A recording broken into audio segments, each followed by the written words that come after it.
نحمدہ و نصلی علی رسولہ الکریم، اما بعد فاعوذ باللہ من الشیطان الرجیم، بسم اللہ الرحمن الرحیم۔ یا ایھا الذین آمنوا کتب علیکم الصیام کما کتب علی الذین من قبلکم لعلکم تتقون۔ وقال اللہ تعالی فی کلامہ المجید اذکروا اللہ ذکرا کثیرا وسبحوہ بکرۃ واصیلا۔ صدق اللہ العظیم۔ نبی کریم صلی اللہ علیہ وسلم نے فرمایا کہ رمضان المبارک کا پہلا عشرہ رحمت ہے، دوسرا مغفرت ہے، تیسرا عتق من النار ہے۔ یہاں جو نفل پڑھے جاتے ہیں وہ فرضوں کی برابر درجے پہ چلے جائیں گے رمضان کی برکت سے، اور جو فرض ہیں وہ 70 گنوں تک پڑھ جائیں گے۔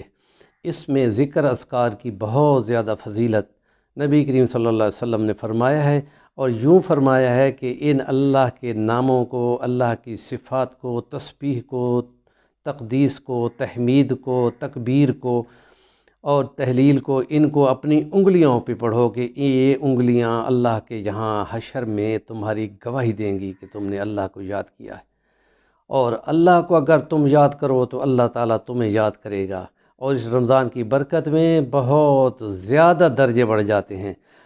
ہماری اماں جی حضرت جویریہ رضی اللہ تعالی عنہا بہت لمبا ٹائم سحریوں کے ٹائم سے تسبیح کرنے بیٹھی تھیں، اور چاش کے ٹائم نبی کریم صلی اللہ علیہ وسلم گھر میں واپس تشریف لائے تو فرمایا اسی وقت کی وہیں پر بیٹھی ہوئی ہو؟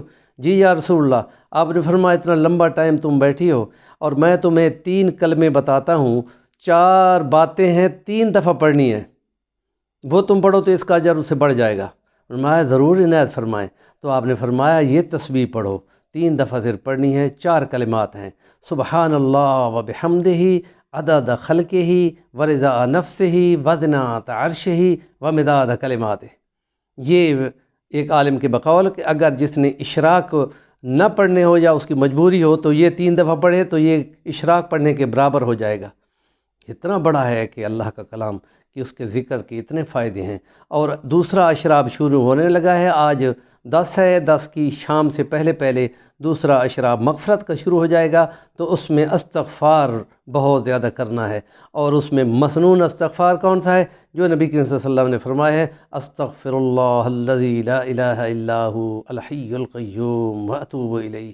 جنگ سے بھاگنے والا، پیٹھ پھیر کے بھاگنے والے پہ اللہ تعالیٰ سخت ناراض ہوتا ہے، لیکن اگر وہ یہ استغفار بھی پڑھتا ہے تو اس کے لیے بھی حدیثوں میں ہے کہ اس کی اس استغفار کی برکت سے مغفرت ممکن ہے۔ تو ہمیں بہت زیادہ استغفار پڑھنا چاہیے، اور ایک چھوٹا استغفار بھی ہے، وہ ایک عالم کے بقول کہ ہمیں کم سے کم 1200 مرتبہ پڑھنا چاہیے، استغفر اللہ العظیم، استغفر اللہ العظیم، یا خالی استغفر اللہ بھی پڑھتا رہے تو یہ اللہ کے یہاں اس کو ویٹنگ لسٹ میں ڈال دیا جاتا ہے کہ یہ شخص ہے تو گنہگار، لیکن یہ توبہ مانگ رہا ہے تو ابھی اس کو عذاب سے دور کر دیا جائے۔ ہمارے اس چینل کو سبسکرائب کریں، آگے کنوے کریں، اور نیکی کے کاموں میں جتنا آپ کا حصہ ہوگا اتنا انشاءاللہ آپ کو برابر ثواب ملے گا۔ وآخر دعوانا الحمدللہ رب العالمین۔